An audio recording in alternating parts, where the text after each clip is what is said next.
하나님께서 불순종하는 사울을 패하시고 새로운 왕을 세우기 위해 사무엘을 이세 집으로 보냅니다.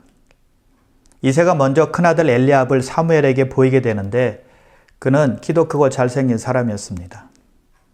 사무엘은 순간적으로 그가 하나님께서 세우시는 사람인 줄 알았습니다. 그러나 하나님께서 사무엘에게 말씀하시죠. 사람은 외모를 보거니와 나 여호와는 중심을 보느니라. 7 아들 중에서 하나님께서 택한 아들은 없었어요. 하나님께서 택한 사람은 다름 아닌 아무도 생각지 못했던 들에서 양을 치고 있었던 막내 다윗이었죠. 바로 다윗이 하나님께서 정하신 사람이었습니다. 사무엘이 다윗에게 기름을 붓게 되죠. 여기까지가 사무엘상 16장 1절에서 13절까지의 말씀인데요. 오늘은 16장 14절에서부터 마지막 절인 23절까지의 말씀을 살펴보도록 하겠습니다. 자, 하나님께서 다윗을 택하기 전에 사울 왕을 버리셨다고 했는데요. 그 결과로 나타난 것이 무엇일까요? 14절인데요. 여호와의 영이 사울에게서 떠나고 여호와께서 부리시는 악령이 그를 번뇌하게 한지라. 사울에게서 주님의 영이 떠났고 그 대신에 주님께서 보내신 악한 영이 사울을 괴롭혔다고 말씀합니다. 사울은 왕이 될 때 사무엘에게 기름 부음을 받았는데 그 즈음에 하나님의 영이 그에게 임했다고 성경은 말씀합니다. 그 말은요, 사울이 구원받아서 성령께서 영원히 그의 안에 사신다는 뜻이 아니고 그가 왕이 되었기 때문에 필요한 능력을 주신 것을 의미하는 겁니다. 그런데 사울은 하나님으로부터 버림받았다고 말씀합니다.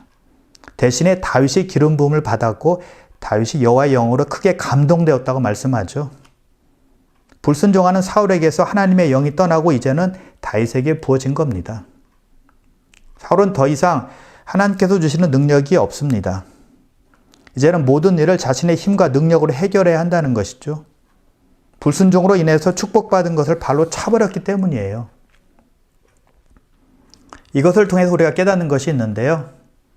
하나님의 영인 성령께서 우리 안에 거하시는 것보다 더 큰 축복은 없다는 겁니다. 성령으로만이 우리가 예수를 알 수 있고 예수를 믿을 수 있고 십자가의 진리를 깨달을 수 있기 때문이에요. 성령이 아니고는 예수를 주라고 신할 사람은 아무도 없습니다. 구원으로 인도해 주시는 분이 바로 성령님이라는 것이죠. 그리고 예수 믿게 되면 우리가 성령이 하나님의 자녀인 것을 증언해 주십니다. 그리고 성령께서 믿는 자 안에 영원히 거하셔서 우리를 진리 가운데로 인도하시는 겁니다. 그러므로 믿는 자 안에 거하시는 성령께서 가르치실 때 또는 주의 말씀을 생각나게 하셔서 깨달음을 주실 때 거부하지 마시고 순종하는 여러분 다 되시길 바랍니다. 그리고 14절 중간에 다시 보면 여호와께서 부리시는 악령이 그를 번뇌하게 한지라 라고 말씀을 하고 있습니다. 하나님께서 보낸 악한 영이 사울을 괴롭혔다는 겁니다. 자, 이 말씀은요, 악한 영을 하나님께서 보내셨다는 말이 아니라 하나님께서 사울을 심판하셨다는 뜻입니다. 하나님은 자기 말을 듣지 않는 사람들을 원수로 생각하시고 악한 영을 보내셔서 꼼짝 못하게 하시는 분이 아니기 때문이에요. 하나님은 일부러 사람에게 악을 행하지 아니하십니다. 왜냐하면 야고보서 1장 17절에 보니까 온갖 좋은 은사와 온전한 선물이 다 위로부터 빛들의 아버지께로부터 내려온다고 말씀했기 때문이죠. 좋은 선물을 주시는 분이 하나님이라는 거예요.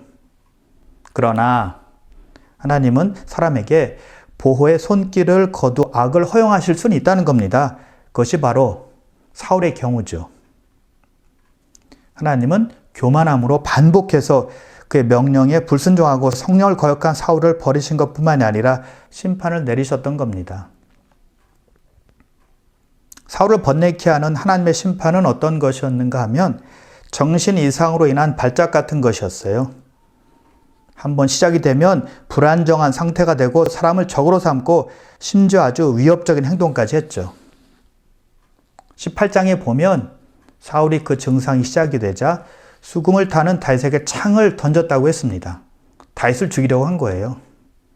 19장에서도 그런 장면이 또 나오는 것을 보면 아주 심각했다는 것을 보여주는 것이죠. 여러분, 하나님은 사랑이시지만 모든 죄를 미워하세요. 죄를 심판하신다는 것이죠. 그래서 하나님을 거부하고 고의로 반대하는 사람들은 이루 말할 수 없는 큰 괴로움과 고통을 지옥에서 경험하게 될 것입니다.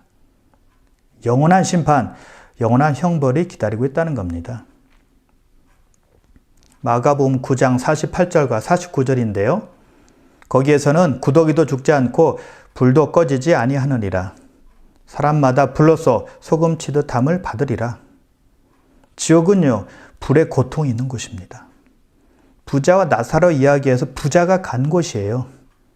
얼마나 뜨겁든지 손가락 끝에 물 한 방울을 찍어서 자기 혀 끝에 대어주기만을 바랬던 곳, 지옥이라는 것입니다.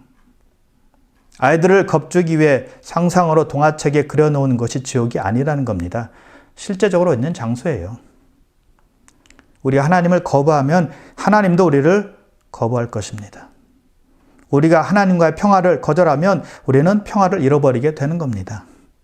이 땅에서가 아니더라도 평안이 없는 영원한 형벌에 처하게 될 것입니다. 그러므로 언제 어디서나 하나님 편에 서서 하나님을 신뢰하고 하나님을 더욱더 사랑하시기를 주님의 이름으로 축복합니다. 사울이 그런 심각한 상황에 놓인 것을 그의 신하들이 알게 되었죠. 그래서 신하들이 수금을 잘 타는 사람을 구해서 왕 앞에서 수금을 타게 하면 좋겠다고 왕에게 권유를 합니다. 신하들이 그렇게 말한 이유가 있는데요. 그것은 고대에는 악령을 쫓는 방법 중에 하나가 수금을 타는 것으로 생각했기 때문이었습니다. 요즘에도 부드러운 음악이 정신병에 효과가 있다고 말을 하잖아요. 사실 사울의 신하들은 왕이 왜 그런 병에 걸렸는지 알고 있었어요. 15절에 보니까 하나님께서 부리시는 악령이 왕을 번뇌케 하나이다라고 사울 왕에게 분명히 말했거든요. 그들은 왕이 왜 고통스러워하고 있는지 다 알았다는 거예요. 하나님으로 인해서 하나님께 범죄해서 생긴 병이라는 것을 알고 있었다는 것이죠. 그럼에도 불구하고 신하들은 수금 잘 타는 사람을 고용하자고 말한 겁니다. 피상적인 방법을 택한 것이죠. 정말 병을 낫게 하려면 어떻게 해야 되죠? 진실된 마음을 가지고 불순종한 죄를 통해 자복하는 겁니다. 그것밖에 없어요. 다른 방법이 없다는 것이죠. 그것이 원인을 해결하는 방법이었거든요.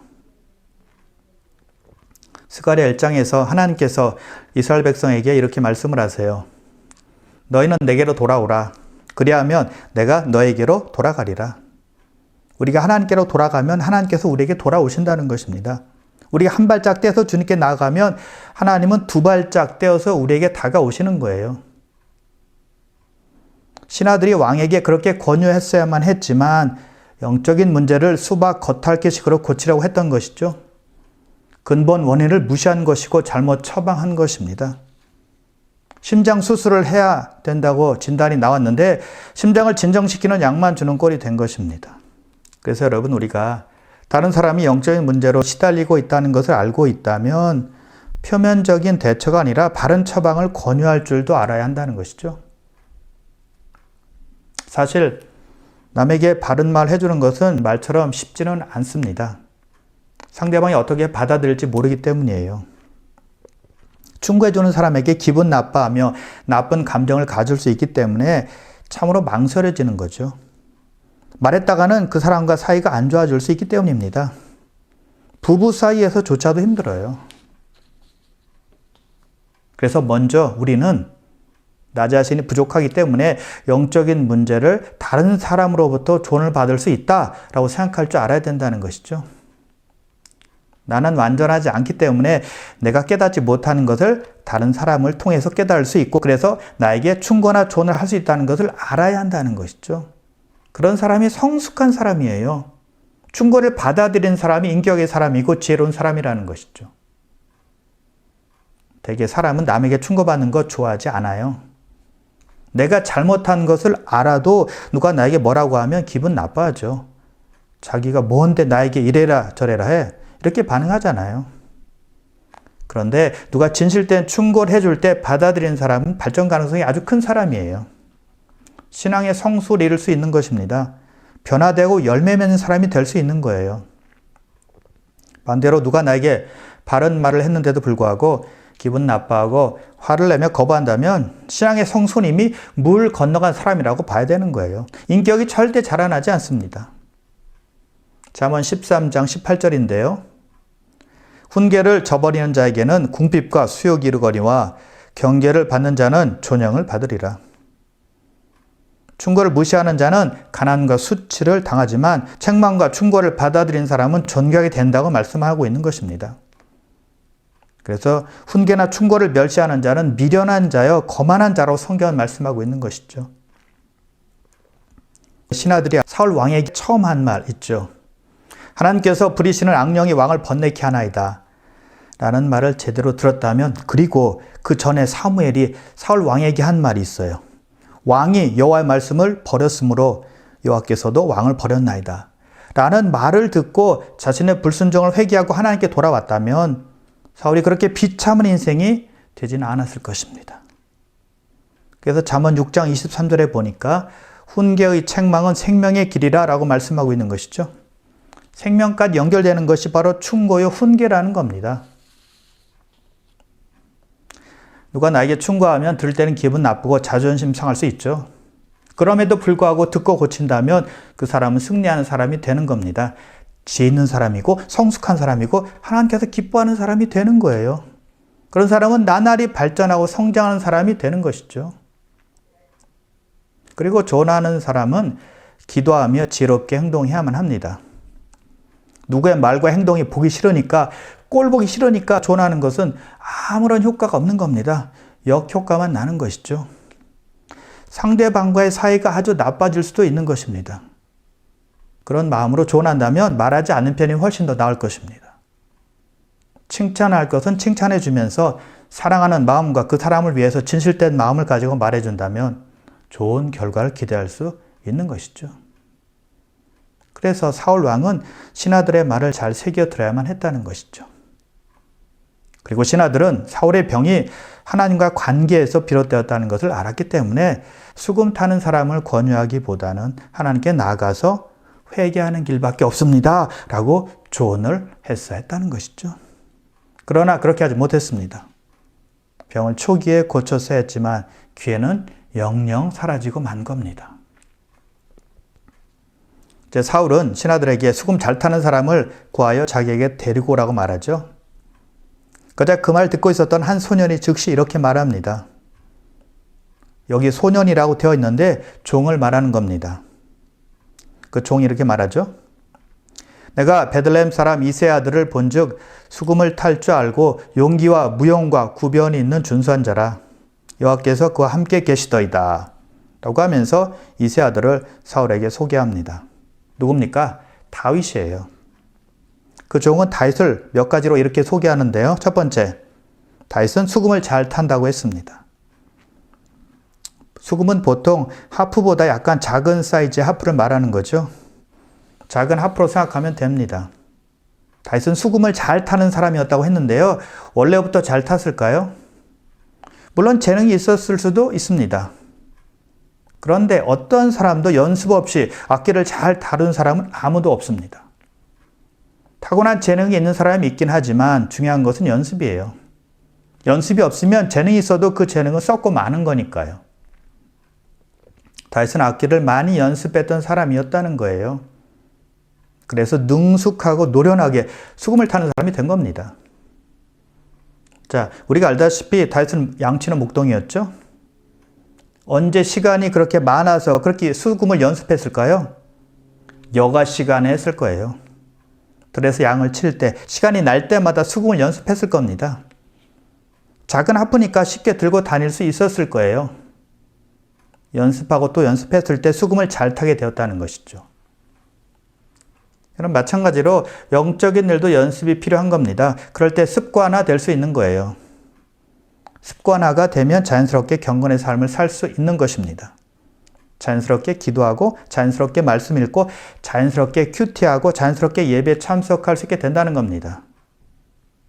습관화가 잘 안 된 사람은 갑자기 하려고 해도 잘 안 되는 것이죠. 은혜 받으면 하는데 그때뿐이에요. 기분 좋으면 하는데 그때뿐이에요. 은혜가 떨어지고 삶이 힘들어지면 영적인 생활을 중단하기 쉽다는 것입니다. 습관화가 되어 있지 않으면 꾸준하기가 쉽지 않다는 거예요. 그러나 경건 생활이 습관화된 사람은 힘들어도 몸에 배어 있기 때문에 꾸준히 하는 것이죠. 때론 지치고 힘들고 답답하고 괴로운 일이 생겨요. 그럼에도 불구하고 견디며 하는 겁니다. 그러면 쉽게 원래대로 회복이 되는 것이죠. 그래서 기도도, 성경 읽기도, 예배도, 찬양도, 말씀 묵상도 습관화하는 것이 필요한 것이죠. 예수님도 습관을 쫓아 감람산에 가셔서 기도하셨다는 것이죠. 자, 그런데 습관화 된다고 해서 형식적으로 하는 것을 의미하지는 않는 거예요. 오랫동안 되풀이했기 때문에 몸에 익어서 영적인 삶이 규칙적으로 되어지는 것을 말하는 것이죠. 이런 분들은요, 영적 생활이 기분에 의해서 좌지우지되지 않습니다. 감정에 의해서 조정되지 않아요. 낙심한다고 해서 중단하지 않는 것이죠. 그래서 영적인 습관화가 게으름과 나태함에서 우리를 지켜주고 꾸준하게 해주고 그리고 중단하지 않게 해주는 거예요. 그래서 우리의 신앙이 연습으로 단련되어질 때 하나님께 늘 나아갈 수 있게 되고 안정되고 성숙한 신앙인으로 만들어져 가는 것입니다. 그러므로 공적인 예배와 기도 모임과 개인적인 경건 생활을 잘 하심으로 말미암아 영적인 일에 잘 훈련되어져서 경건의 능력을 갖추고 늘 승리하는 여러분 되시길 바랍니다. 그리고 다윗은 용기와 무용이 있다고 했습니다. 용맹하고 싸움을 잘한다는 뜻이에요. 전쟁에 용사여 싸움에 능한 자라는 것입니다. 참 이상하죠? 보통 음악을 하는 사람은 약간 가냘프고 힘이 없어 보이고 거친 느낌이 별로 나지 않습니다. 주로 예술 계통의 사람은 강하고 용감하고 싸움을 잘하는 것과는 거리가 멀어 보이죠. 그런데 다윗은 다르다는 겁니다. 음악가이면서도 또한 용감했고 뮤지션이었으면서도 또한 전쟁의 용사였다는 것입니다. 또 이상한 것은요. 다윗은 아직 전쟁을 경험한 적이 없습니다. 아직 어려요. 이스라엘 군대에 조인한 적이 없거든요. 그런데 전쟁의 용사라고 표현을 했습니다. 그 당시에는 블레셋 족속이나 다른 이방 민족들이 이스라엘과 전쟁을 하겠다고 위협을 종종 했습니다. 그리고 자주 유대 쪽으로 넘어와서 이스라엘 백성들이 애써 농사지은 곡물이나 길러놓은 가축들을 탈취하려고 했습니다. 다윗이 그런 시대에 살고 있었다는 것이죠. 평화로운 시대에 살았던 사람이 아니었다는 겁니다. 그래서 다윗은 적들로부터 자기 집과 아버지의 양들을 보호했어야만 했다는 것이죠. 또한 사나운 사자나 곰으로부터 양들을 지켰어야만 했다는 거예요.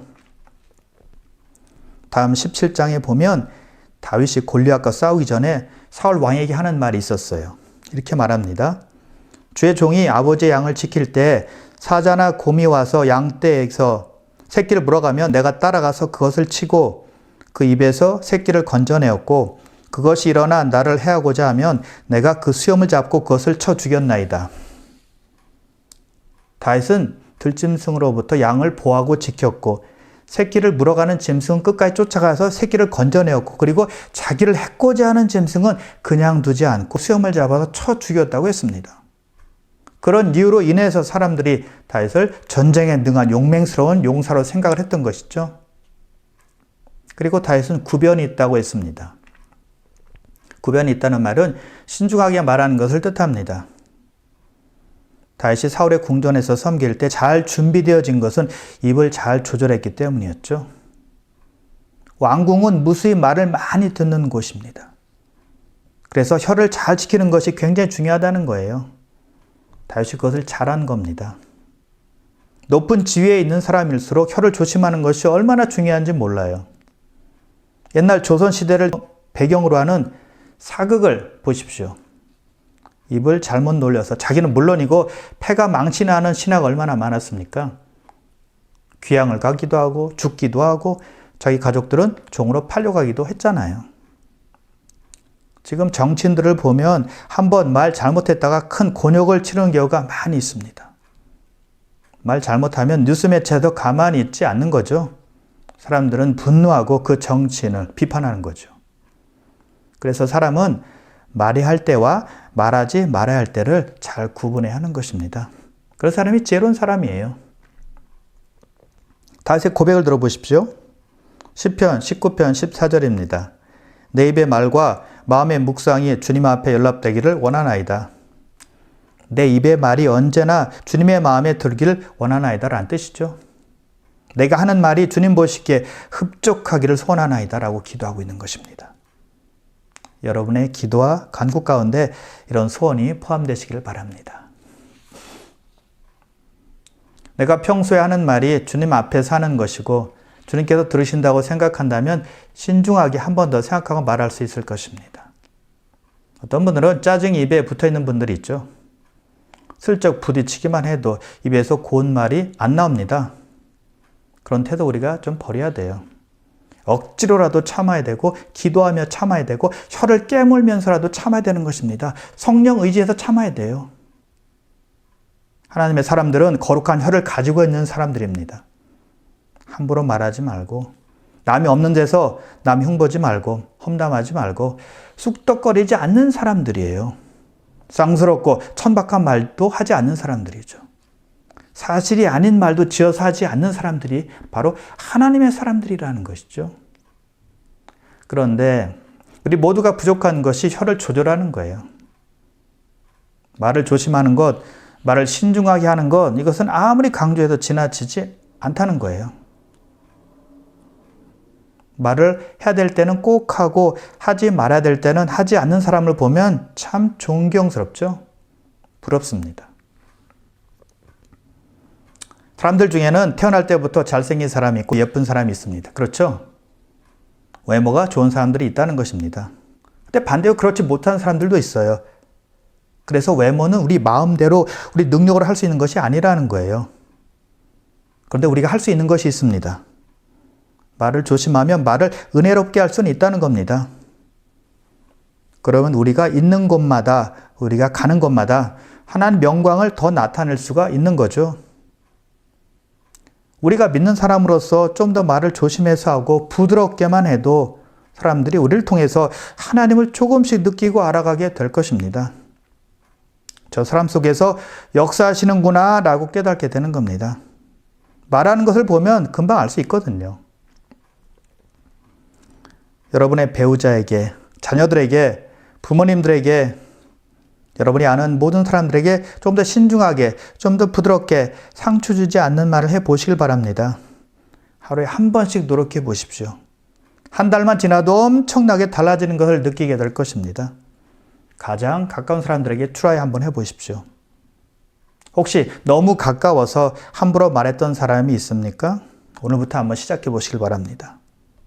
그래서 하나님을 사랑하고 잘 섬기는 사람은 혀를 잘 지키는 사람이라는 거죠. 그리고 다윗은 얼굴도 준수한 사람이었습니다. 얼굴이 잘생겼다는 겁니다. 사울이나 엘리압 같은 사람은 얼굴과 신장이 대단했죠. 키도 크고 얼굴도 멋진 사람들이었어요. 근데 다윗도 괜찮았다는 겁니다. 그리고 마지막으로 다윗은 하나님께서 함께한 사람이었습니다. 다윗은 악기를 잘 다루는 사람이었고 용맹스럽고 전쟁에 능한 사람이었고 그리고 말도 신중하게 하는 사람이었다는 것이죠. 그런데 가장 중요한 것이 여기 있습니다. 이것이 없으면 다른 것 아무리 잘해도 소용이 없는 것이죠. 종이 증거합니다. 여호와께서 그와 함께 계시더이다. 하나님께서 그와 함께 하셨다는 거예요. 자기가 한 말이 아니라 다른 사람이 다윗을 지켜보고 한 말이었다는 것이죠. 다른 사람도 알 정도로 다윗의 영성이 뛰어났다는 겁니다. 다윗과 하나님과의 관계가 어떠했는지를 알 수가 있는 겁니다. 사울은 어땠을까요? 종은 사울 왕에게 다윗에 대해서 말할 때 제일 먼저 한 말이 다윗은 수금을 잘 탑니다 라는 말이었죠. 그리고 다윗은 용기 있고 전쟁의 용사라고 말했고 그리고 신중하게 말한 사람이다 라고 말을 했습니다. 그리고 제일 나중에 한 말이 여호와께서 그와 함께 계시더이다 라는 말이었어요. 영적인 것을 제일 나중에 말했다는 겁니다. 자, 이것을 보면 사울이 영적인 것에 관심이 없다는 것을 단적으로 말해주는 거예요. 종은 사울에 대해서 잘 아는 사람이었을 것이고 그래서 사울 곁에 서서 다윗을 천거한 것 아닙니까? 만일 사울이 영적인 것에 관심이 있었고 사울이 그것을 우선적으로 생각하는 사람이었더라면 그 종은 제일 먼저 하나님께서 다윗과 함께 하십니다 라고 말했을 겁니다. 다윗의 영성에 대해서 제일 먼저 말했을 거예요. 그러나 종은 사울이 영적인 것보다 눈에 보이는 것에 더 관심을 많이 보이는 사람인 것을 알았기 때문에 그의 마음을 충족시키기 위해서 다윗이 수금을 잘 탄다라는 수금 이야기를 먼저 했던 것입니다. 여러분, 다른 사람이 여러분에 대해서 말할 때 무엇부터 말할 것 같습니까? 여러분의 영성이겠습니까? 아니면 여러분의 물질적 세계관이겠습니까? 자, 그래서 다윗은 영성이 있는 사람이었다는 것입니다. 다윗은 하나님을 경험적으로 알게 되었고 하나님과 교제하는 사람이었다는 것입니다. 그것이 다른 사람들에게 보여지게 된 겁니다. 보여주려고 해서가 아니라 사람들이 본 거예요. 사람의 영성은 감춘다고 감춰지는 것도 아니고 나타내려고 한다고 해서 나타나는 것도 아니라는 겁니다. 자연적으로 드러나게 된다는 겁니다. 그리고 다윗은 신앙생활을 은밀하게 하지 않았어요. 믿음을 감추지 않았다는 것입니다. 하나님 믿는 사람인 것을 부끄러워하지 않았다는 겁니다. 그는 말하는 대로 살았습니다. 그러니까 종이 그것을 알고 다윗을 사울에게 소개한 것 아니겠습니까? 그래서 사울은 다윗을 수금 타는 자여 무기 드는 자로 삼았던 것입니다. 사울은 몰랐지만 영성 있는 다윗을 자기 곁에 두게 된 것이죠.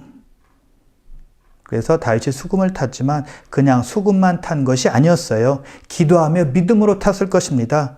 그래서 다윗이 수금을 탈 때 사울을 괴롭게 했던 악령이 쫓겨나갔던 것이죠. 이제 사울은 든든한 사람을 자기 곁에 두게 되었습니다.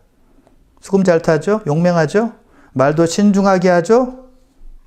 하나님께서 함께하는 사람이죠. 얼마나 좋아요.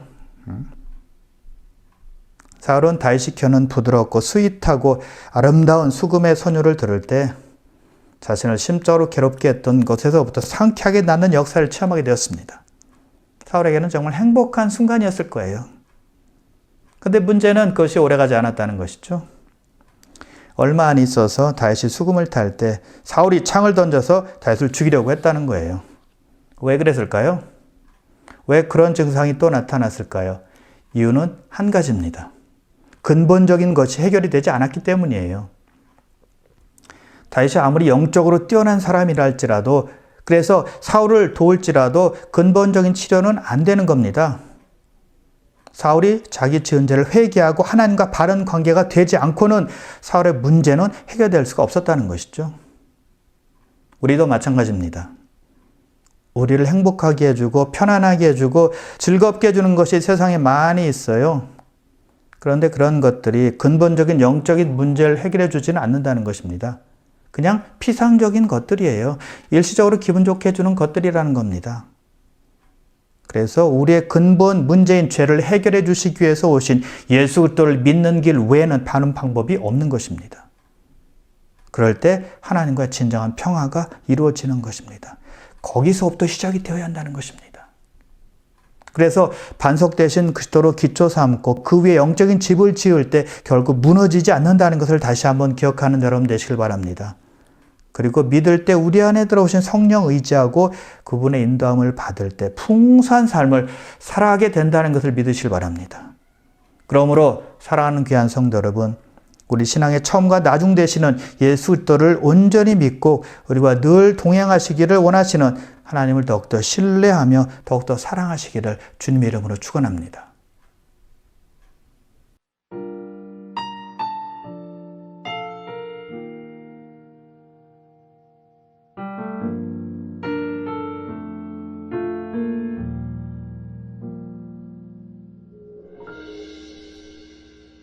주 안에서 내 영혼 다시 태어나 이전 것은 지나고 새롭게 됐네. 죄로 물든 내 모습 예수와 함께 죽고 부활 생명 내 안에 새로운 삶이 열려 열렸네. 너희가 나를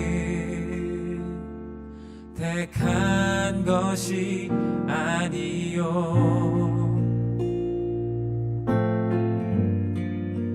내가 너희를 택하여 세웠나니 오직 내 안에 오직 내 속에 그리스도가 사네 오직 내 삶에 오직 내 맘에 그가 주인 되셨네.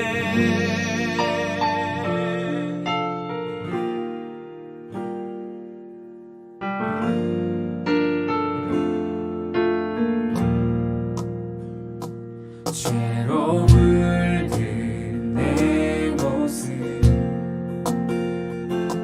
예수와 함께 죽고 부활 생명 내 안에 새로운 삶이 열렸네. 너희가 나를 택한 것이 아니요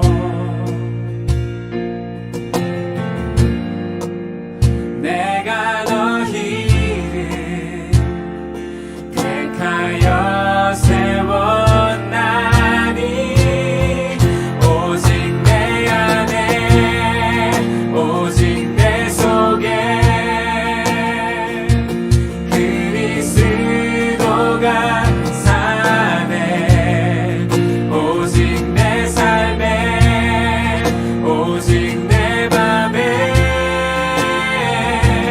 그가 주인 되셨네. 내 생명 그 안에 그의 생명 내 안에 나의 삶이 이전과 같을 수 없네. 오직 내 안에 오직 내 속에 그리스도가